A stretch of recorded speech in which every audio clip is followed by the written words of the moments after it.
बिस्मिल्लाहिर्रहमानिर्रहीम अस्सलामुअलैकुम। उम्मीद करती हूँ आप सब लोग बिल्कुल ठीक होंगे। तो आज मैं आपके लिए एक बहुत ही ज़बरदस्त सी रेसिपी लेकर आई हूँ जिसे अफ़गानी गोश्त के नाम से भी बोला जाता है, नमकीन गोश्त का नाम भी दिया जाता है और इसको रोश भी बोला जाता है। तो नाम आप कोई भी दें, लेकिन ये जितनी बनाने में आसान है ना, उतनी कई ज़्यादा खाने में टेस्टी लगती है। तो अगर आप मसालेदार स्पाइसी चीज़ें खा खा के परेशान हो चुके हैं या नहीं खाना चाह रहे हैं या मूड नहीं है, तो ये बहुत ही आसान सी रेसिपी है। बहुत ही लाइट मसालों के साथ इसको तैयार किया जाता है और इतना सॉफ्ट, इतना जूसी ये गोश्त बन के तैयार होता है ना कि मुंह में रखते ही घुल जाएगा। तो इतनी ही ज़बरदस्त सी रेसिपी आपके लिए लेकर आई हूँ जिसे हम अपने घर में बनाएंगे बहुत कम मसालों के साथ। बिल्कुल इसमें कोई ख़र्चा भी नहीं होगा और झटपट से इसको हम बना भी लेंगे और काफ़ी टेस्टी ये बनेगी। सबकी मोस्ट फेवरेट है ये। तो चलें जी, इसके लिए हमने यहाँ पर हांडी का यूज़ करना है। इसकी जो ओरिजिनल रेसिपी होती है ना, वो हांडी के अंदर ही बनाई जाती है और इसके अंदर जो गोश्त इस्तेमाल किया जाता है ना, वो बीफ का या फिर मटन आप जो भी ले लें, वो एक नरम और जूसी गोश्त होता है कि कमर के ऊपर हिस्से का गोश्त होता है ना, वहाँ चर्बी भी होती है, वो सॉफ्ट भी होता है, जल्दी से गल जाता है और बहुत जूसी बनता है, वो यूज़ किया जाता है। तो मैं यहाँ पर तो गर्दन का हिस्से का गोश्त तो नहीं है मेरे पास। अगर आपके पास भी नहीं है तो आप फिर कोई भी इस तरह का किसी भी हिस्से का गोश्त लेकर आप ये वाली डिश बना सकते हैं। लेकिन ओरिजिनल रेसिपी की बात करी थी मैंने आपको कि इसकी ओरिजिनल रेसिपी में उस हिस्से का गोश्त इस्तेमाल किया जाता है। तो इसको देखिए, हमने हांडी के अंदर इस तरीके से बिछा लेना है। साबुत मैंने इसके अंदर आलू डाल दिए हैं नीचे और ऊपर से मैंने ये गोश्त इसको बिछा दिया है। गोश्त को पहले हमने नमक मिलाकर इसको अच्छे से मिक्स कर लिया था। नमक हमने बस ऊपर से नहीं डालना है, सिर्फ गोश्त के अंदर ही मिक्स कर देना है। 1 टीस्पून डाला था मैंने, आप अपने टेस्ट के हिसाब से डाल सकते हैं। उसके बाद मैंने यहाँ पर 2 टमाटर ऊपर रख दिए हैं साबुत ही, 1 प्याज मैंने छील कर रख दिया है, अदरक के स्लाइस डाल दिए हैं और साबुत लहसुन हमने इसके अंदर डाल दिया है। हरी मिर्चें मैंने कुछ इस तरीके से फैला दी हैं इसमें 8 से 10। और इसके बाद मैंने यहाँ पर 1 टेबल स्पून ज़ीरा पाउडर ले लिया है। कुटा हुआ ज़ीरा ले लें और इस तरीके से आप उसको फैला दें। 1 टीस्पून हमने यहाँ पर कुटी हुई काली मिर्चें डालनी हैं। इस तरीके से आपने उसको फैलाना है, इसको हमने हिलाना बिल्कुल भी नहीं है अभी, ठीक है। अब इसके अंदर हम ज़ाहिर है हांडी के अंदर बना रहे हैं, कुकर में नहीं बना रहे हैं। अगर कुकर में आप बना रहे हैं तो इसके अंदर पानी की मिकदार जो है वो कम डलेगी। तो मैं यहाँ हांडी में बना रही हूँ, गोश्त को हमने गलाना भी है, तो 2 कप पानी में डाल रही हूँ। गोश्त का अपना पानी भी होगा तो उसी में ये पकेगा और उसी के अंदर इसकी थोड़ी सी यखनी भी बन के तैयार हो जाएगी, जिससे हम शोरबा कहते हैं। बहुत ही मज़ेदार बनता है और बहुत टेस्टी लगता है।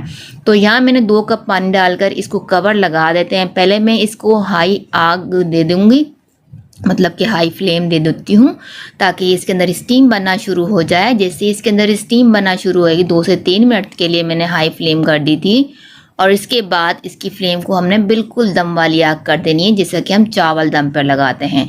दम पर ये पकेगा। इसको मैंने हांडी के अंदर बनाया, 3 घंटे मुझे लगे हैं।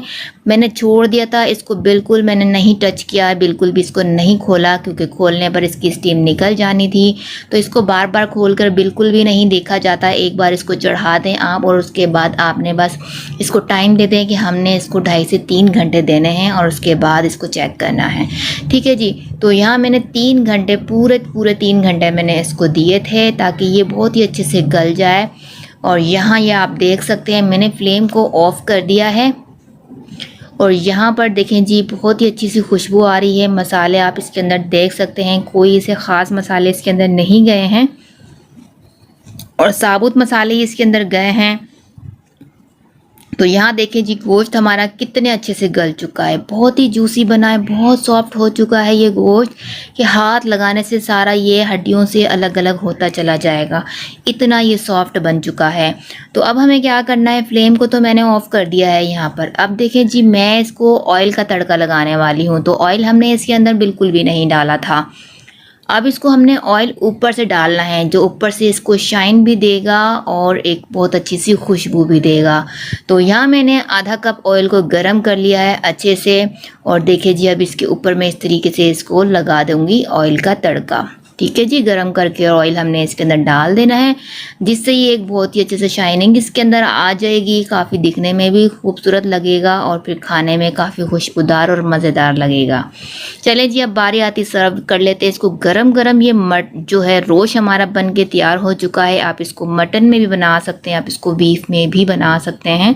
तो ये देखिए जी, ये टोटली दम पे पकाया गया है, इसको हमने हाई आग बिल्कुल भी नहीं दिखाई है। तो ये देखिए जी, इसकी हल्की हल्की सी इसकी यखनी बनती है। आप इसको गरम गरम नान के साथ खाएं या फिर वाइट चावल के साथ खाएं, यकीन करें बहुत टेस्टी लगती है। ये कि अफ़गानी रेसिपी है, बहुत पसंद की जाती है इसको। ये देखिए जी, कितना जूसी आपको लग रहा है। मैं आपको इसको खाती हूँ तोड़ कर भी। हर जगह इसका अलग अलग फ्लेवर आपको मिलेगा, हर मसाले का अपना फ्लेवर मिलेगा, बहुत टेस्टी बनता है। तो आप ये बनाइए और इसको एंजॉय कीजिए और मुझे अपना फीडबैक दीजिए कि ये बहुत ही आसान सी रेसिपी है और काफ़ी टेस्टी बनती है। ये देखिए जी, कितना अलग अलग ये हो चुका है, रेशा रेशा हो गया है। मट्टी की हांडी में हमने बनाया है। अगर आपके पास हांडी नहीं है, कुकर है, कुकर में भी बना सकते हैं। कुकर नहीं है तो प्लेन जो पतीले होते हैं हमारे, उसमें भी बना सकते हैं। लेकिन आपने बस स्टीम का ख्याल रखना है कि स्टीम आपको इसको फुल देनी है, आपने बीच में नहीं हटाना। तो यहाँ आप देख सकते हैं कितना ये जूसी लग रहा है। यहाँ पर देखिए जी, बहुत ही आसानी के साथ ये टूट जाएगा। आप नान के साथ सर्व कीजिए और एंजॉय कीजिए। अपना ख्याल रखिएगा, मुझे अच्छा सा फीडबैक दीजिएगा, चैनल को सब्सक्राइब कीजिए।